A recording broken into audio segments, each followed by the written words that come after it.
There is controversy in the city of Chicago this afternoon. Chicago's Mayor Lightfoot continuing to welcome migrants into the city and now planning to house them in an old Kmart building.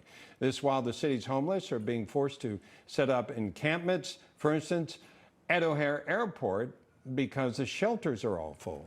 Yeah, the mayor told reporters yesterday that Chicago doesn't have a homeless problem, contrary to what we're seeing in those pictures. So is she simply ignoring her own residents and forcing them to find resources for themselves? Is she lying? What's really going on here? We're going to find out. Joining us to discuss, retired Chicago Police Lieutenant and attorney John Garrido.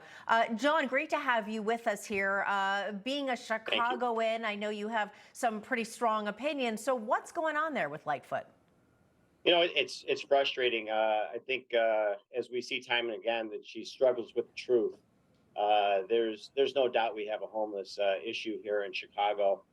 If it's not setting up encampments at O'Hare, they're in under viaducts everywhere, and winters are pretty brutal here in Chicago. And these people who actually need help are out there. Some of them actually freezing to death on a regular basis.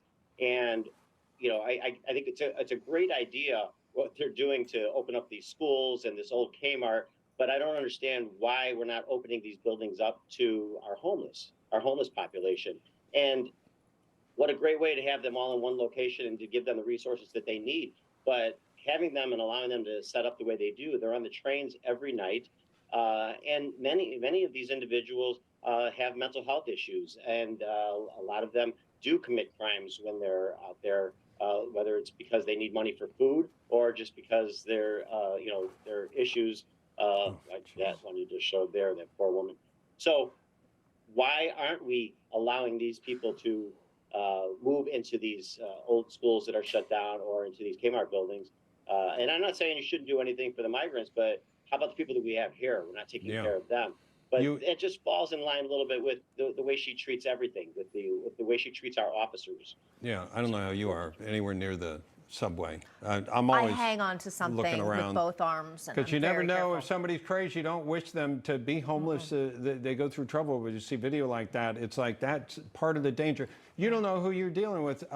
You did allude to this, that the mayor plans to house some migrants at a former elementary school in the city of Woodlawn. This despite, though, some residents questioning that plan, saying they're struggling with resources of their own while trying to be an affordable mixed income community. So obviously, and you know, just to be honest, if I were a parent in that area and had a school where now you have a bunch of homeless people, I mean, it's one thing to say, well, here's a government building, but safety does no, and I'm sorry, it actually at the school there, they're actually going to house some migrants that are coming in. They're not housing the homeless. There's homeless in Woodlawn that so now would migrants to go stay in that school, or like I said, in that Kmart. And our police resources, as you know, are very, very thin. We've only I would say the mismanagement of our police allocation. We have only 53% of our officers are actually on the front lines in patrol.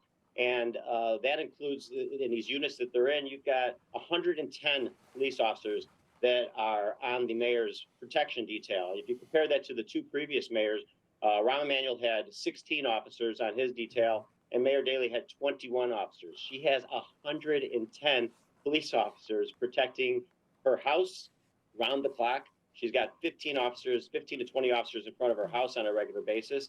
She's got a SWAT team parked a block away. And then she's got a detail that follows her around the city. But I mean, she's got hundreds of officers that could be out there patrolling on the front lines and helping these other officers who are exhausted. They're working their days off, and they're working at skeleton crews because they're just mismanaging our allocation. Yeah, and John, we were just looking at the 2023 Chicago crime statistics there. Staggering, and we're still in February. There they are again. But again, just showing that Chicago clearly needs help, and seems like the mayor is not doing nearly enough. John Garrido, thanks so much for being with us. But if you ask her, she tells you that she's putting more officers on the street, which is not true. Last year we had almost 1,000 police officers leave the job. 600 of them through retirements, and retirements go up and down each year. But for the first time ever, over 350 resigned. And they're not leaving law enforcement. They're leaving Chicago law enforcement. Yeah. Those officers are basically a lot going of to other people can departments. understand that. Yeah. John Garrido, thank you so much, sir.